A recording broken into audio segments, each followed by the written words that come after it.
I do mainly trademark and copyright prosecution, and I'm a partner at Lewis and Roca. I do a lot of entertainment work as well, and that's what I've been doing.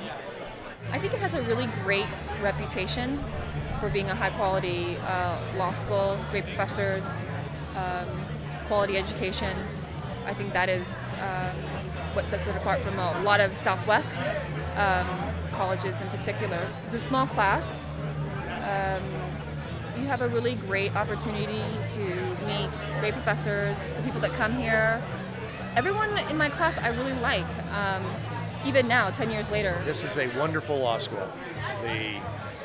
The faculty, when I was here, some of them are still here, but they were very young, as were we.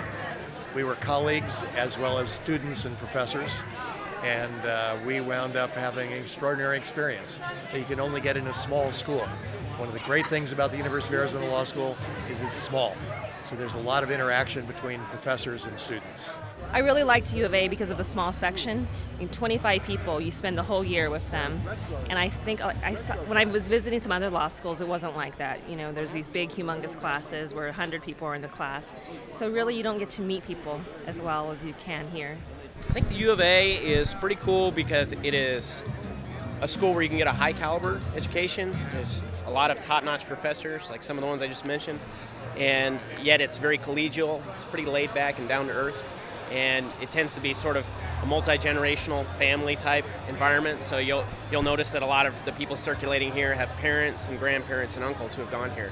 So that's pretty neat. I mean, you sort of get that feel of almost like a family, and I enjoy that. Hey, I'm a very open kimono type of guy. You know, I don't make stuff up. I'll tell it to you like I believe it, and I'll say there are a lot of advantages to coming to a school that's very affordable and yet has some top programs. Like our trial programs are really good, and that's what attracted me. So I would say consider the debt that you'll be in if you go to a school that's an out-of-state or a private school. And I was a transfer student, so I went to a private school for my first year and realized, why am I doing this? There's so much debt. And so I would say that that's a large consideration with the economy the way it is, and with a lot of lawyers coming out of school and not having jobs. I think it's wise to consider how much debt you're going to be in and what you will really get if you're just attracted by a name or sort of the superficial glamour of the rankings of some schools. Since I left 30 years ago, I mean, this law school has really taken off. I mean, it is one of the premier places you can go to law school. You know, I mean, a lot of people want to go to Harvard and Stanford and places like that, but I mean, the education you're going to get here, I think is on par with some of the big name law schools across the country.